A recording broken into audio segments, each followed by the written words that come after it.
Friends and families, welcome to Sardar family vlog. நான் அங்கே சிவதா. இந்த vlogல நான் உங்கள் கூட என்ன ஷேர் பண்ணிக்க போகிறேன் அப்படின்னா, உங்கள் வீட்டில் படிக்கிற குழந்தைங்க இருக்காங்களா?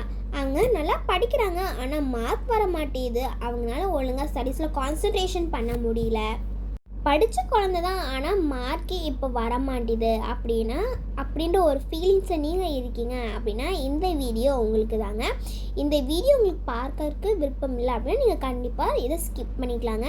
நான் சொல்கிற கோயில் எங்கே இருக்குது அப்படின்னா, திண்டுக்கல்ல தாடி கொம்பில் சவுந்தரராஜ பெருமாள் கோயிலில் இருக்கிற நான் ஹயக்ரீவர் தாங்க சொல்கிறேங்க. நம்ம எல்லாத்துக்குமே தெரியும் கல்வி கடவுள் யார்? தட்சிணாமூர்த்தியோட குரு யாருங்க? நம்மளோட ஹயக்ரீவர் தான். இப்போ நாங்கள் அங்கே தானே வந்திருக்கோங்க. என்னடா போன இடத்துலாம் கோபுரத்தை காமிக்கிறாங்கன்னு சொல்ல நினைக்காதீங்க. கோபுர தரிசனாங்க, கோடி புண்ணியம். நாங்கள் வந்துட்டு ஒரு 4:30 பக்கமாகவே வந்துட்டு ரீச் ஆகிட்டோங்க.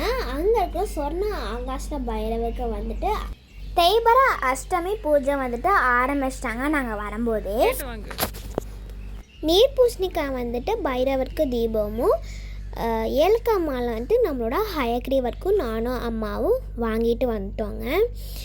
சாமிக்கு வந்துட்டு அபிஷேகம் பூஜை முடிச்சுட்டு அலங்காரம் முடியறக்குள்ள கோயிலில் வந்துட்டு இருமுகம் கொண்ட சக்கரத்தாழ்வார் கோயில் இருக்குங்க. அங்கே வந்துட்டு நீர் பூசணிக்காவும் வச்சு தீபம் ஏற்றிட்டு கார்த்திகை தீபம் வச்சு தீபம் ஏற்றிட்டுருக்கோங்க.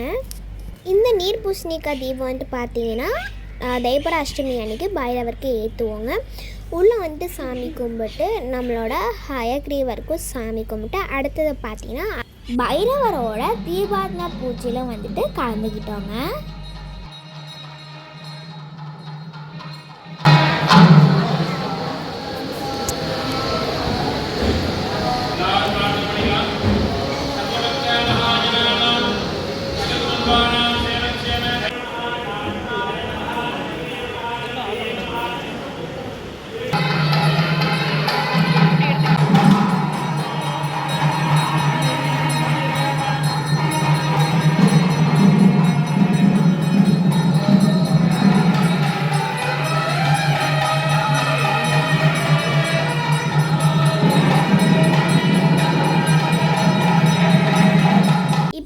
கல்யாணம் சவுந்தரவள்ளி தாயாரை தாங்க வழிபட போயிட்டுருக்கோம்.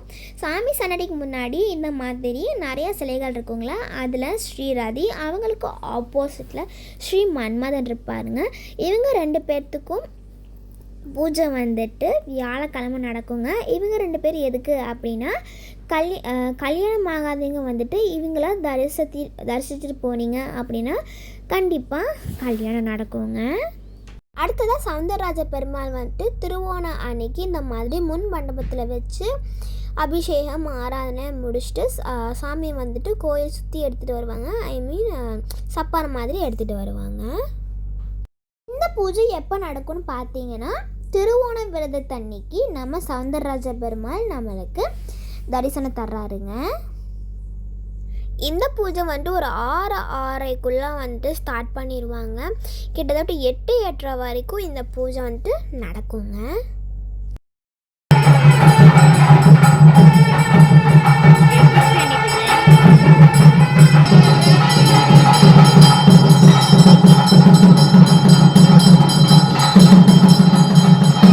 கோயிலோட சிறப்பு அம்சம் என்னன்னு பார்த்தீங்கன்னா, இமய முதல் குமரி வரை நீர்கோட்டில் இருக்க கோயிலில் நம்மளோட சவுந்தரராஜ பெருமாள் கோயிலும் ஒன்றுங்க. அதனால தான் கருவறையில் இருக்கிற சாமிகள் வந்துட்டு ரொம்ப சக்தி வாய்ந்தது அப்படின்னு எல்லாரும் சொல்லுவாங்க. ஸோ அதனால உங்கள் குழந்தைங்களுக்கு வந்துட்டு எந்த சப்ஜெக்ட் வரலையோ அந்த புக் எடுத்துகிட்டு வந்து ஹயக்ரீவருக்கு முன்னாடி வச்சு பூஜை பண்ணிவிட்டு எடுத்துகிட்டு போங்க.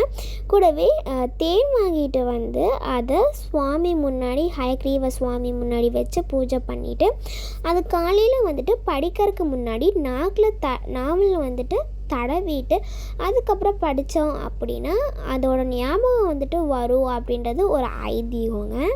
ஹயக்ரீவர்கிட்ட வந்துட்டு அக்காவுக்கு வந்துட்டு தேனும் எனக்கு தேனும் சாமி முன்னாடி வச்சு பூஜை பண்ணிவிட்டு நாங்கள் வாங்கிட்டு போனோங்க.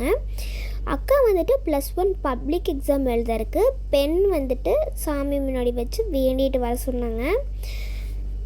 ஸோ நாங்களும் இந்த மாதிரி பெண்ணு வச்சு வேண்டிட்டு போனோங்க.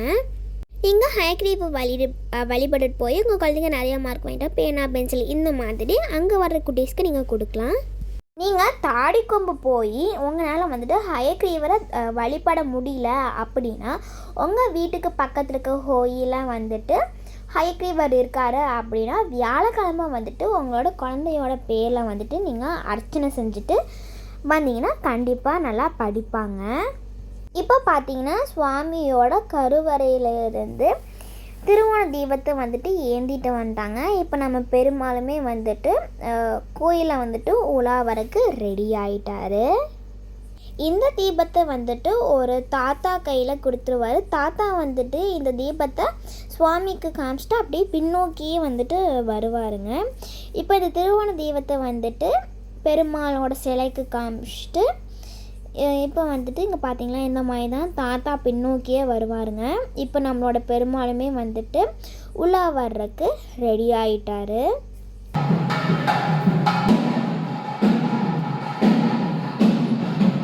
இந்த சுவாமியை கோயிலை சுற்றி எட்டு வர்றதுக்கு யார் வேணாலும் போகலாம்.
நம்ம சௌந்தரராஜ பெருமாள் வந்துட்டு நில ஒளியில் எப்படி ஜொலிக்கிறாங்கன்னு நீங்களே பாருங்களேன். இந்த மாதிரி சாமியை வந்து இந்த மாதிரி கோயில் சுற்றி கொண்டு வரும்போது நம்மளும் சாமி கூடவே போகிற மாதிரி இல்லைங்க, சாமி தான் நம்ம கூட வர்ற மாதிரி எனக்கு ஒரு ஃபீல் கிடச்சிது. இப்போ நம்ம பெருமாள் படியேறக்கு ஸ்டார்ட் பண்ணிட்டாங்க. இப்போ வந்துட்டு பார்த்தீங்கன்னா நம்ம பெருமாள் எங்கேருந்து புறப்பட்டாரோ அங்கேயே சாமி சிலையை கொண்டு போய் வச்சுருவாங்க. இது கூடவே திருவோண தீபமும் வந்துட்டு சாமி சிலை கூடயே போயிடுங்க. இந்த திருவோண தீபத்தை சுவாமி கருவறைக்கு கொண்டு போய் திருவோண தீபத்தை காமிச்சிட்டு அங்கேயே வச்சுருவாங்க. தீபத்தை வந்து சுவாமிக்கு காமிக்கும் போது அவ்வளோ ஒரு சிறப்பான காட்சியை வந்துட்டு நம்மளுக்கு சுவாமி தருவார். அவ்வளவு மன நிறைவாக சந்தோஷமாக ரொம்பவே வந்துட்டு மன திருப்தியோடு இருந்தவங்க. கோயிலில் பிரசாதம் கொடுத்தாங்க, சாப்பிட்டு வீட்டுக்கு நாங்கள் கிளம்பிட்டோங்க. உங்களால் முடிஞ்சதுன்னா இந்த கோயிலுக்கு நீங்கள் கட்டாயமாக வந்துட்டு போங்க. இந்த கோயிலுக்கு வந்தாலே வந்துட்டு மனநிறைவோடு போகலாங்க. சாயந்தர நேரம் வந்தீங்க அப்படின்னா இந்த மரத்தில் இருக்க குருவிகளாம் வந்துட்டு சத்தம் போடுங்க. அந்த சத்தமே ஒரு சரணாலயம் மாதிரி இருக்கும். இப்போ வந்துட்டு நாங்கள் கிளம்பிட்டோம். So tata bye bye, see you on next video.